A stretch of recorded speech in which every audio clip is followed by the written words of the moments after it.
Hi guys, welcome back to my channel. My name is Keandreajac. If you're new, what it do? If you're not, then what's happening? As you can see by today's title, we are filming a refresh my leave out, refresh my sew in, whichever you want to call it. So let's go ahead and get right into the video. So I'm going to go ahead and pull out my Holy Grail, which is the silicone mix. I swear up and down by this stuff. This is all I use when I do have a leave out in my head or just weave in general.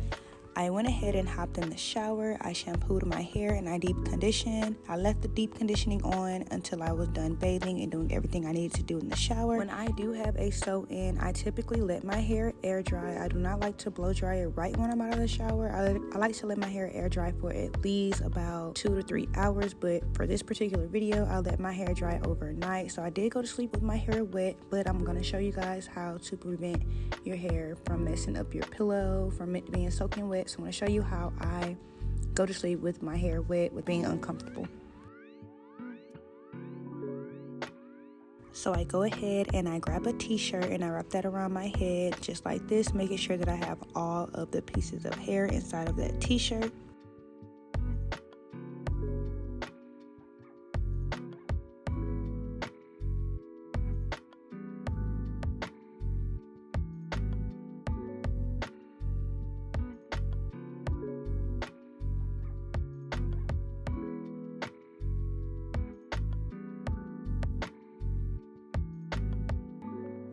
As I am wrapping and tucking the t-shirt, I make sure that I have it in a comfortable position for me to put my bonnet on top of the t-shirt. Okay, so now that I have my t-shirt on and my bonnet, I go in with one more bonnet just to be extra secure. And like I said, this makes your pillow not wet and it makes you sleep very comfortably. A very quick disclaimer, everything in this video is what works best for me. You do not have to do this step. You do not have to go to sleep with your head wet or anything of that sort. I am just on here showing you guys how I refresh my leave out and how I refresh my sewing and what works best for me. This is the next day. I went ahead and threw a beanie on and I went to class. This is me after class and I'm about to actually start blow drying my hair. Right here, my hair is 70% air dry, and I really love that. That way, I don't have to do too much with the actual blow dryer.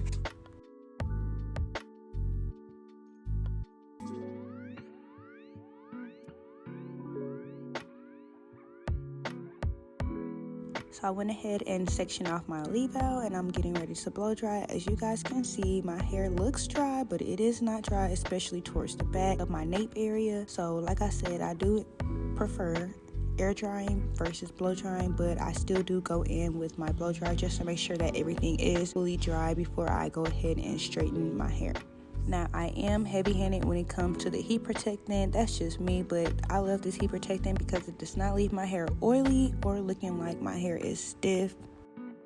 Now, when it comes to me having a sew-in, I don't have any real technique as far as how I blow dry my hair. I just go ahead and blow dry, just making sure that I get everything dry and there's no left wet hair. And I try so hard to take my time, especially towards the back of my hair, because as mentioned before, that's the main part that it was the most wet after I let my hair air dry.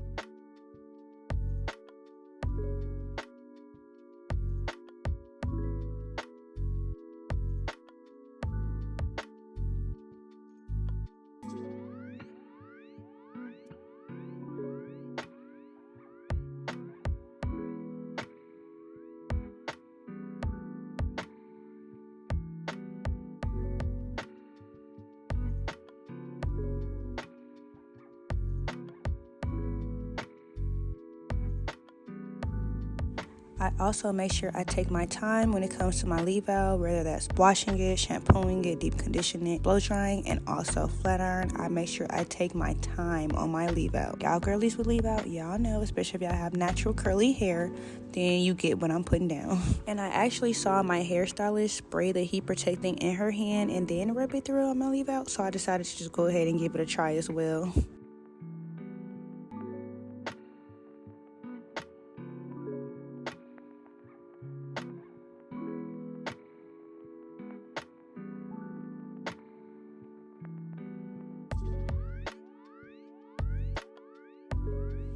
Alrighty, now it's time to go in with your curl damager. I'm just kidding. It's time to go in with your flat iron. I do have the Baby Bliss flat iron. I have the big one.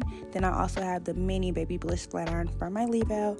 Now my Baby Bliss flat iron, the big one, I put it on 375. It goes up to 415. So I know it goes from 375, 410 to 450. I never go as high as 450 on my leave out. Felt like it wasn't necessary to go to 450 on my bundles, and you will see why.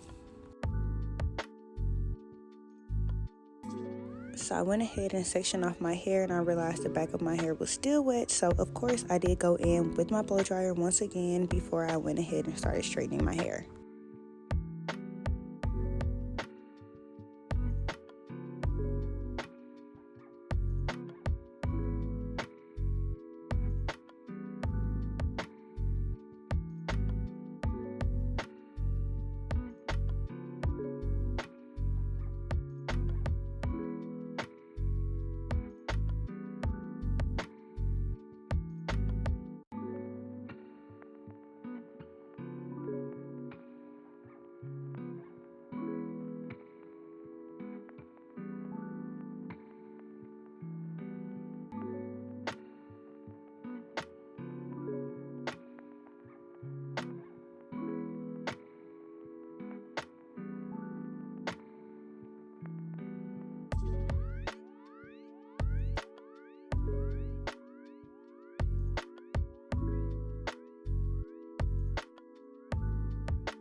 Just look how silky and straight that hair is, y'all. Look at it. Follow these steps and you'll get your hair just as silky and straight as mine.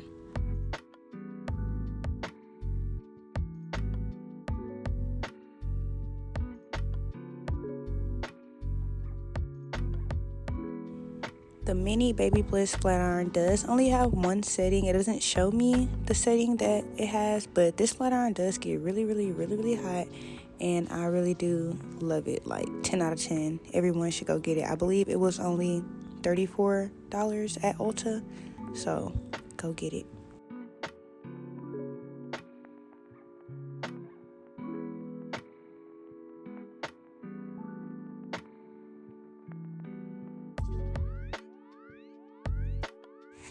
And with this Baby Bliss flat iron, the mini one, it only takes me one pass to actually get my leave out as straight as it can be.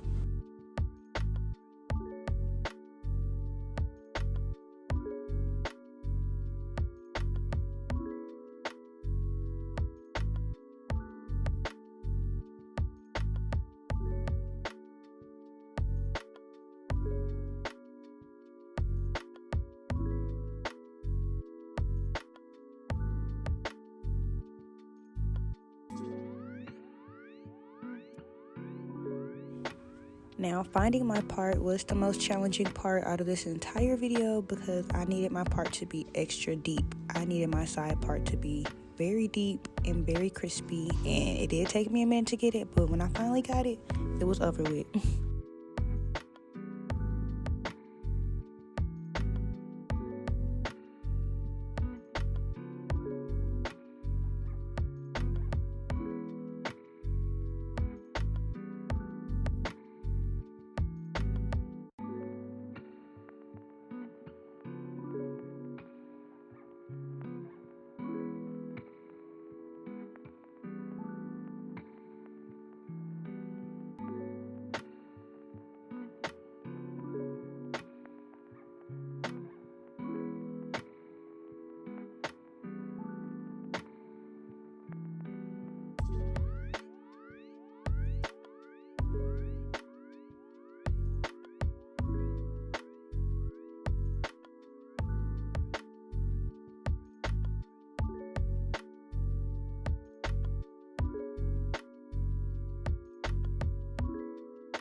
After I am done completing the flat iron process of my bundles and my leave out, I go ahead and wrap my hair.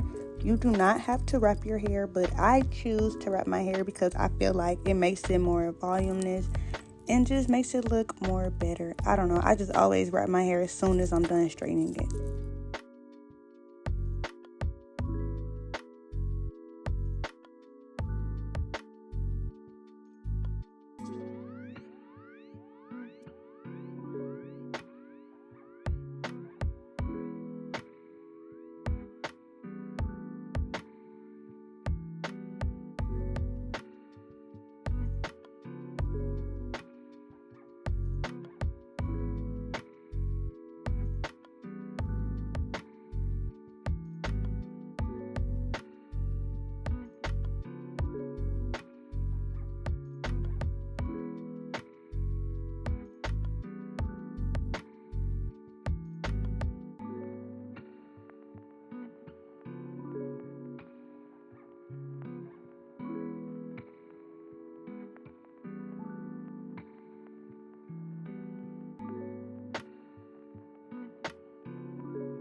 Okay, so I never actually came back on camera whenever my hair was done, but here is what it looks like. I did take videos, very straight, very silky. I really hope you guys enjoyed this video. If you did, like, comment, and subscribe. Can't wait to see you on my next video. Bye, guys.